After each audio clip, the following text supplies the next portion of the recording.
Salam kebahagiaan bagi saudari-saudaraku pencinta mutiara iman. Saya berpikir surat kepada Efesus yang sedang kita baca dalam bacaan pertama di misa harian adalah surat favorit dari Santo Paulus.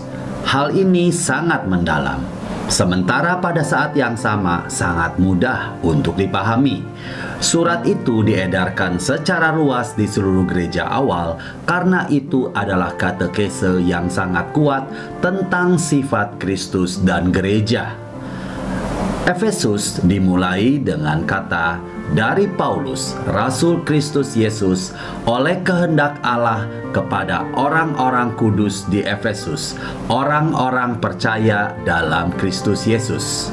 Dalam naskah paling awal yang kita miliki, pembukaan sebenarnya mengatakan kepada mereka yang ada di Efesus, yang setia di dalam Kristus Yesus.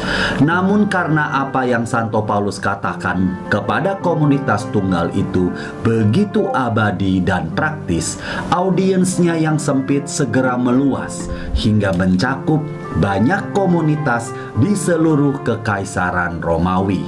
Segera setelah salam standar tersebut, Santo Paulus secara tulus memuji Tuhan dengan apa yang disebut dengan barakah atau berkat Yahudi.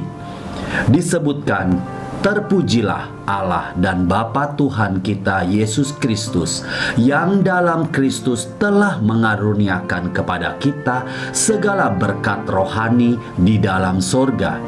Sebab di dalam Dia Allah telah memilih kita sebelum dunia dijadikan, supaya kita kudus dan tak bercacat di hadapannya.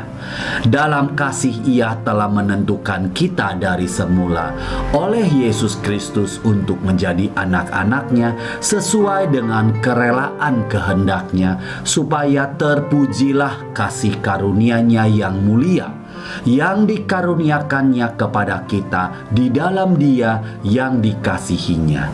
Sebab di dalam Dia dan oleh darahnya kita beroleh penebusan, yaitu pengampunan dosa, menurut kekayaan kasih karunia-Nya yang dilimpahkannya kepada kita dalam segala hikmat dan pengertian.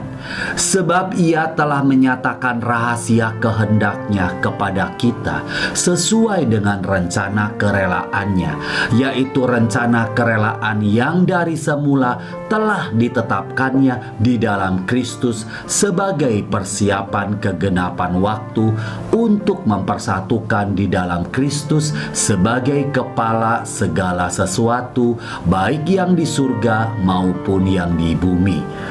Aku katakan di dalam Kristus, karena di dalam Dialah kami mendapat bagian yang dijanjikan.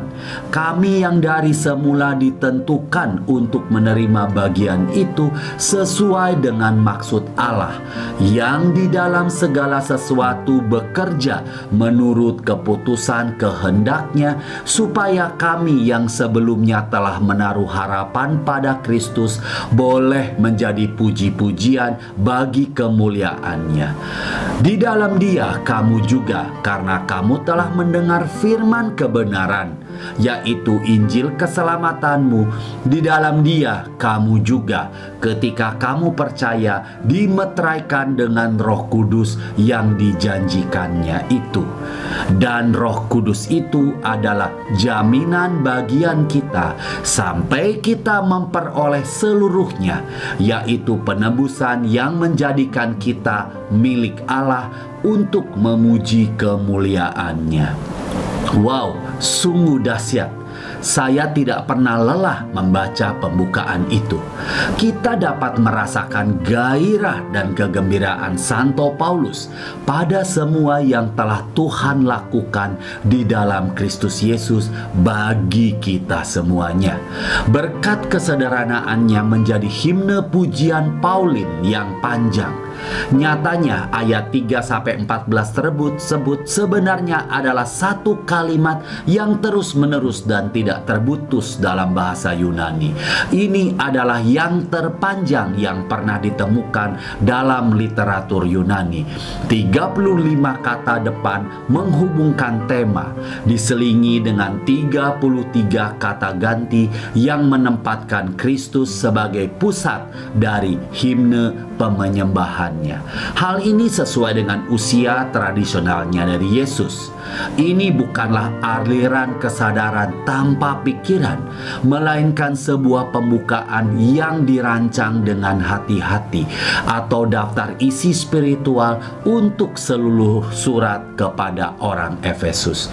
Sisa dari surat ini adalah Santo Paulus mengeksplorasi tema yang dia alirkan dalam sorakan pembukaan tersebut. Banyak sarjana yang telah mempelajari struktur asonansi paralelisme dalam ayat 3-14 percaya bahwa itu adalah himne atau doa liturgi yang digunakan dalam misa awal umat Kristen. Itulah alasan utama lainnya mengapa surat ini diedarkan ke seluruh komunitas di abad pertama. Luangkan waktu hari ini untuk membaca himne tersebut dengan lantang. Rasakan diri Anda mendiami pujian itu. Apa yang paling sesuai dengan hati Anda? Lihat apakah Anda menemukan dan menguraikan bentuk Tritunggalnya. Dalam pengertian itu, ini sangat mirip dengan kemuliaan yang kita daraskan dalam misa. Apa yang diberikan oleh masing-masing anggota Tritunggal kepada kita sebagai berkat yang cuma-cuma dari Raha. Akhirnya, pertimbangkan untuk mengingat ayat-ayat tersebut. Itu adalah ulasan yang luar biasa dari semua berkat kita, terutama ketika mungkin kita menjadi acuh tak acuh atau putus asa dalam hidup seperti yang kita alami sekarang ini. Tuhan Yesus memberkati. Salam sehat buat kita semuanya.